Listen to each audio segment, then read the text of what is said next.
But there's a ton of people out there who just don't care what the government's doing to screw our lives up. They are making worlds and worlds of money and gobs of money on their own. And Jessica Kizorek is here with us right now. She is, and I'm going to say this once, the founder of Badass Businesswomen. Now tell us what that is, first of all. Badass Businesswomen is a place for, business is so stressful, and especially for small business owners where the economy and all this stuff in it, and getting clients, and it leaves people so overwhelmed and exhausted. Being a badass is all about having fun in business and coming together with other people who want to have fun and grow and really be themselves in the business environment. Have you seen a lot of women step up during this economic downturn and say, look, I lost my job, I've been dying to do this, let's just do it? Yeah, well, they've been forced to in a lot of capacities. They now don't have a career to lean back on. They've sort of been thrown out in there, and they're fumbling around. They're trying to find other people that are on the same course as them. And so what we're building is a community of people that, whether they lost their job or whether they've just started a business by choice, they've come together and learned both the mindset and the skill set behind being a successful entrepreneur. But yet, 90% of women-owned businesses never own more than $50,000 gross. Why? There's a lot of speculation about that. One of the reasons, and in fact, I'm just working on and releasing a brand new special report, and you can get it at raisemyprices.com. I was going to ask you about that website. Okay, that's also yours too. Raisemyprices.com. Okay. Because as much as we talk about mindset, which is up right now. Yeah, as much as we talk about mindset and being strong and being confident, there are skill sets to knowing your value, knowing what to charge, and then knowing how to steadily increase what you're making in the work environment. Because women make less than men their first job out of college, and it's not necessarily anything about the job, but women don't negotiate their salary. We don't, I kind of get that. We don't sell ourselves as much. Yes. I do believe that sometimes. Sometimes I think we're a little humble. Humble's not bad.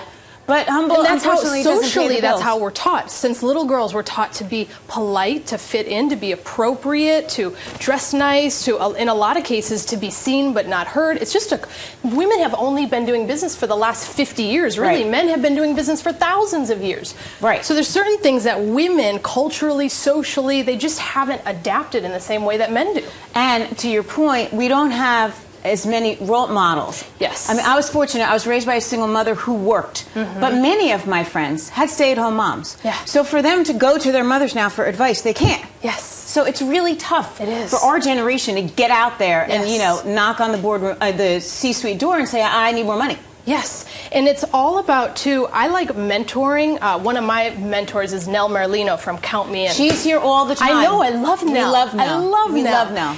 The thing is, also, though, there's such a thing as reverse mentoring. Just as much as I'm learning from Nell, Nell is learning from me about digital culture, about how to get your name out there on Facebook, about how to use email marketing.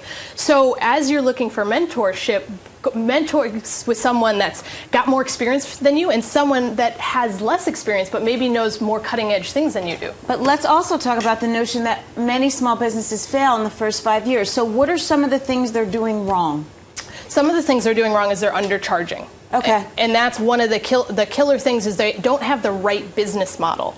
And a lot of them are just sort of like doing it with their eyes closed in a lot of ways because they haven't learned the skill set they need to be successful entrepreneurs. So one of the things that I talk about at raisemyprices.com is how to set your prices and how to raise them so you're not operating in some kind of volume model, but you're operating as a boutique model. So you're charging more, working less, and overall having more fun in your business. So, okay, so one of the other things you talk about is this notion of personal branding. Yes. What does that mean? Become a celebrity in business. Well, celebrities make more money. I mean, if you are well known, if you've got established credibility, if you're good at so many women are super credible and super good at what they do. The thing they do poorly is communicate that to their target market. So you may have been on news stations, you may have all these accreditations, you may have worked with the best clients, but unless you put that stuff forward and to a certain degree brag about yourself, you have to. That is the self-confidence that allows you to charge more ultimately and have a successful business model in the long term.